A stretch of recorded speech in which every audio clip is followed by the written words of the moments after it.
বিবাহিত জীবনের ৩০ বছর পূর্ণ করলেন তারকা দম্পতি ওমর সানি ও মৌসুমী।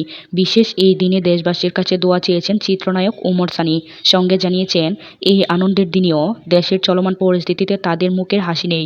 ১ আগস্ট মধ্যরাতে একটি স্ট্যাটাস দেন ওমর সানি। স্ত্রী মৌসুমীর সঙ্গে একটি ছবি পোস্ট করে নায়ক জানান, তাদের বিবাহিত জীবনের ৩০ বছর পার হয়েছে। তবে বিবাহিত জীবনের ৩০ বছর পূর্তির খুশিটা তাদের হারিয়ে গেছে দেশের অস্থিতিশীল পরিস্থিতির মাঝে।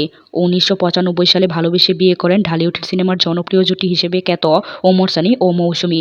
১৯৯৪ সালে সর্বপ্রথম দুলা সিনেমায় জুটি বেঁধে কাজ করতে গিয়ে মনোমালিন্য হয় তাদের। তার সেই মনোমালিন্য থেকেই মৌসুমীর জন্য ভালোবাসা জন্মায় ওমর সানির। সেই থেকেই একসঙ্গে কাজ করতে গিয়ে বন্ধুত্ব গড়ে ওঠে তাদের মধ্যে, যা শেষ পর্যন্ত রূপ নেয় পরিণয়ে।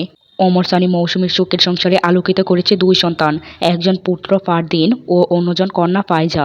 ১৯৯২ সালে নূর হোসেন বলাইয়ের এই নিয়ে সংসার শিরোনামের চলচ্চিত্রের মাধ্যমে ইন্ডাস্ট্রিতে অভিষেক ঘটে সানির।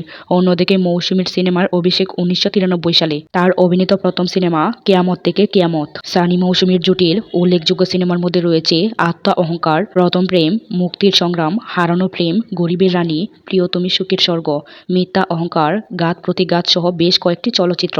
এছাড়াও সর্বশেষ সোনার চর সিনেমাতে জুটি বাঁধতে দেখা গেছে এই তারকা যুগলকে। দর্শক, ওমর সানি ও মৌসুমীকে আপনাদের কাছে কেমন লাগে? তাদের জুটিকে আপনাদের কাছে কেমন লাগে তা অবশ্যই কমেন্ট করে জানাতে ভুলবেন না।